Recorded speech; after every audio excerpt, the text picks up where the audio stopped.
할렐루야. 이 기쁜 설 명절 가운데에도 주님께 예배로 나오신 예림의 모든 성도님들, 예배자들을 주님의 이름으로 축복합니다. 2월 10일 토요일 아침 예배를 주님 앞에 드리겠습니다. 다 함께 조용한 기도 드리시겠습니다. 사랑의 눈으로 또 치유의 손길로 우리를 품어주시고 안아주시는 사랑의 아버지 하나님, 주님의 은혜로 우리가 예배로 설 수 있음에 감사드립니다. 우리에게 말씀의 양식을 먹여주시옵소서. 주님의 은혜의 양식을 먹여주시고 채워주시옵소서. 성령으로 덧입어서 우리가 주님의 능력으로 살아가는 거룩한 예배의 시간, 우리의 삶이 될 수 있도록 도와주시옵소서. 모든 시간 주님께 맡겨드리며 예수님의 이름으로 기도드렸습니다. 아멘. 오늘 함께 고백할 시편의 찬양은 시편 17편 10절에서 11절까지의 말씀입니다. 그들의 마음은 기름에 잠겼으며 그들의 입은 교만하게 말하나이다. 이제 우리가 걸어가는 것을 그들이 애워싸서 노려보고 땅에 넘어뜨리려 하나이다. 아멘. 오늘 우리에게 주시는 하나님의 말씀은 마가복음 1장 21절에서 34절까지의 말씀입니다. 그들이 가버나움에 들어가니라. 예수께서 곧 안식일에 회당에 들어가 가르치심에 무사람이 그의 교훈에 놀라니 이는 그가 가르치시는 것이 권위 있는 자와 같고 서기관들과 같지 아니함일러라. 마침 그들의 회당에 더러운 귀신 들린 사람이 있어 소리질러 이르되 나사렛 예수여, 우리가 당신과 무슨 상관이 있나이까? 우리를 멸하러 왔나이까?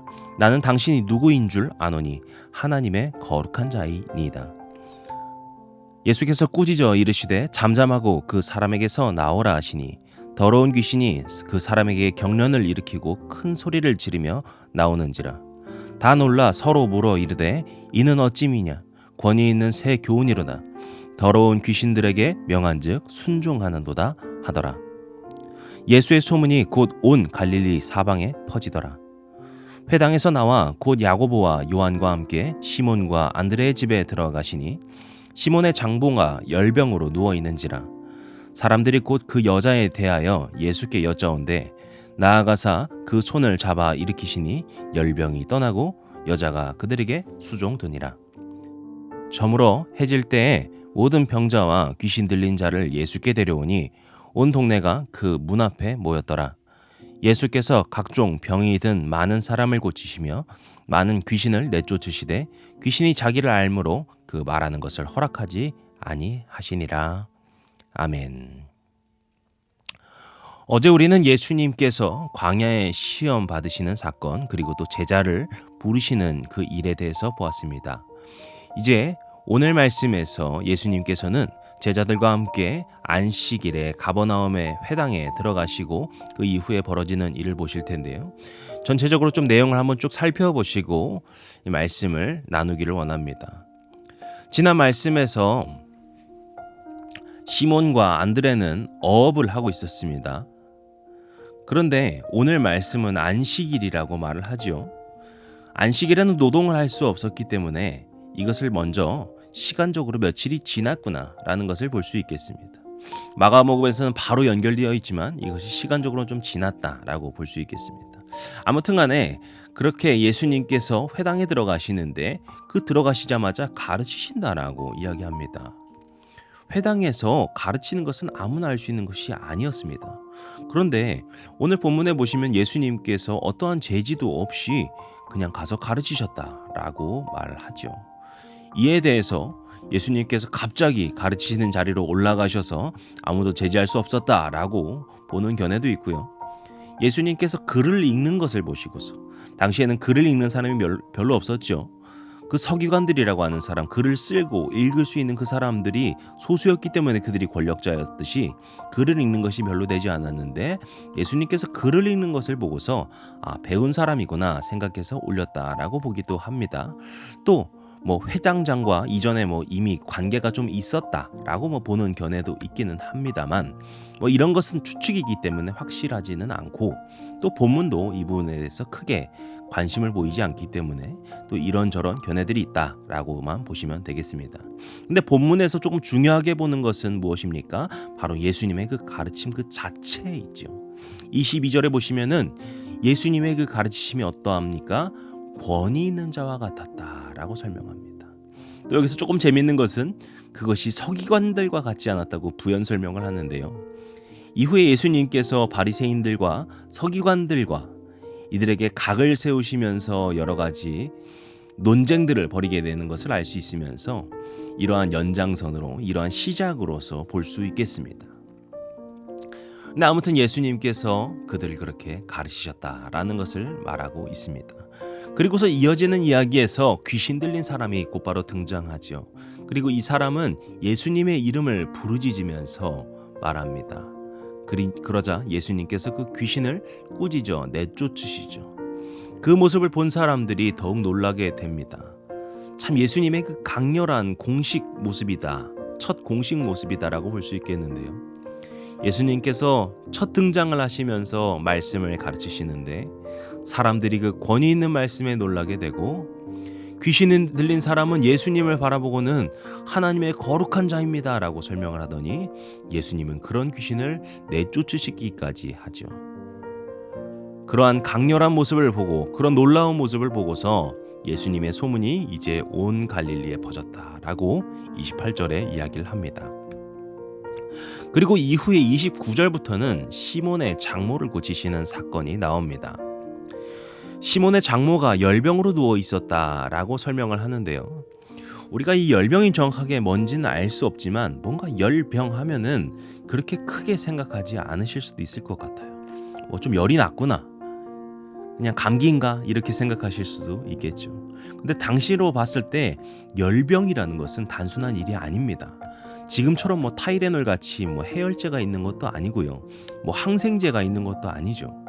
그래서요. 당시 이런 병에 걸리면은요. 간단한 치료를 할 수 있지만 대부분은 그저 그 사람의 어떤 그 강인함으로써 병이 낫게 되는 것이었습니다.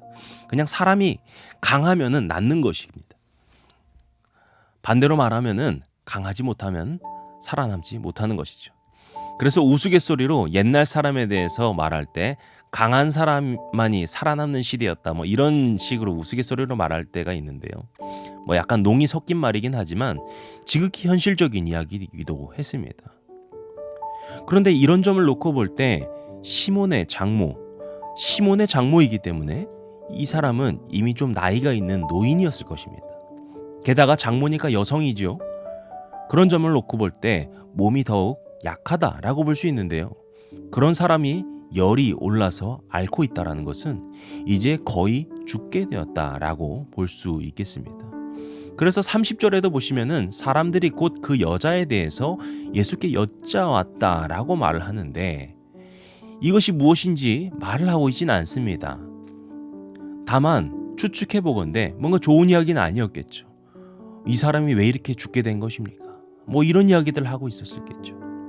그런데 바로 그런 상황에서 예수님께서 이 장모의 손을 잡고 그를 낫게 하시는 놀라운 일이 벌어진 것입니다. 이것은 그냥 병을 낫게 하신 정도가 아니라 거의 죽게 된 사람을 살려낸, 죽음에서 건져낸 사건이라고 볼 수 있겠습니다. 그리고 이러한 예수님의 소식을 들은 많은 사람들이 찾아오게 되고요. 예수님께서 그 병자들을 치료하시고 또 귀신들을 내쫓으시는 사건으로서 오늘 이야기가 마무리가 됩니다. 제가 오늘 이 이야기를 처음부터 쭉 설명을 한 것은요. 오늘 우리가 이 이야기를 통해서 정말 중요한 것을 알 수 있는데요. 예수님의 공생의 사역 전체를 압축해서 볼 수 있습니다. 예수님의 공생의 사역이 무엇입니까? 먼저 말씀을 먹이시는 일, 즉 영적인 회복을 하시는 일입니다. 가장 주된 사역이시기도 하죠. 근데 예수님은 영적인 회복만을 보시지 않습니다. 수많은 귀신들을 내쫓으시면서 그들의 정신적인 회복을 이루십니다. 그리고 마지막으로 병자를 치유하시면서 그들의 육신을 회복하시는 일까지 하시죠. 즉 영, 혼, 육. 예수님의 사역은 우리의 전인적인 회복을 보여주고 계십니다. 그러니까 우리가 예수님을 만나서 변화된다라고 하는 것은 우리의 영적인 변화만을 이야기하는 것도 아니고 우리의 정신적인 변화만을 이야기하는 것도 아니고 우리의 육적인 회복만을 이야기하는 것이 아니라 바로 이 영혼육의 모든 영역에서 새롭게 되고 변화된다라는 것입니다. 우리가 주님을 만날 때 우리의 상한 영혼이 회복될 것입니다. 우리의 정신적인 어려움들, 힘듦을 위로와 치유로서 임하여 주실 것입니다. 우리의 실존적인 아픔들, 삶의 문제들을 주님께서는 기꺼이 해결해 주시고 치유해 주십니다. 즉 우리는 우리의 모든 상황 가운데서 오직 주님만을 의지해야 합니다. 이제 설 명절이지요. 오늘 설날이죠. 우리나라의 전통으로서 새해인 것입니다. 우리가 이 새해를 시작하면서 오늘 말씀을 묵상하는 것이 참 의미 있는 일이다라는 생각이 드는데요. 사랑하는 모든 성도님들께서 이 새해를 마음으로 준비하시면서 오직 주님만을 의지하셔서 나의 일부를 도와주시는 주님이 아니라 나의 약간을 회복시켜 주시는 주님이 아니라 나의 모든 것, 나의 영적인 혼의 문제 또 육의 문제, 그 모든 문제를 회복시켜 주시는 주님만을 믿고 의지하시는 우리 모두가 되기를 축복합니다. 기도하시겠습니다. 우리의 모든 것 대신 우리의 치유자 주님, 주님께서 우리를 만나 주셔서 우리의 모든 것을 회복시켜 주시고 변화시켜 주심을 믿습니다. 오직 우리 가운데 함께 하셔서 역사하시는 주님 한 분만을 믿으며 나아가는 주님의 백성들, 주님의 제자들 될 수 있도록 우리를 축복 가운데로 인도하여 주시옵소서. 우리가 이 한 해를 시작하면서 주님만을 바라보는 눈을 허락하여 주시고 우리가 이 시작을 준비하면서 오직 주님만을 의지하며 주님께 모든 것을 맡겨드리며 주님 앞에 나아갈 수 있는 거룩한 주의 백성들 될 수 있도록 주님의 품 안에 우리를 안아 주시옵소서. 주님만을 붙들길 원합니다. 우리의 믿음을 그렇게 굳건케 도와 주시옵소서. 모든 말씀 예수님의 이름으로 기도드렸습니다. 아멘. 이제 우리 주기도문 함께 드리시고 오늘 예배를 마치도록 하겠습니다. 하늘에 계신 우리 아버지여, 이름이 거룩히 여김을 받으시오며 나라의 임하옵시며 뜻이 하늘에서 이룬 것 같이 땅에서도 이루어지이다.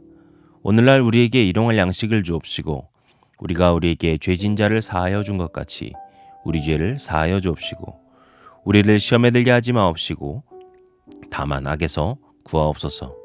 나라와 권세와 영광이 아버지께 영원히 있사옵나이다. 아멘.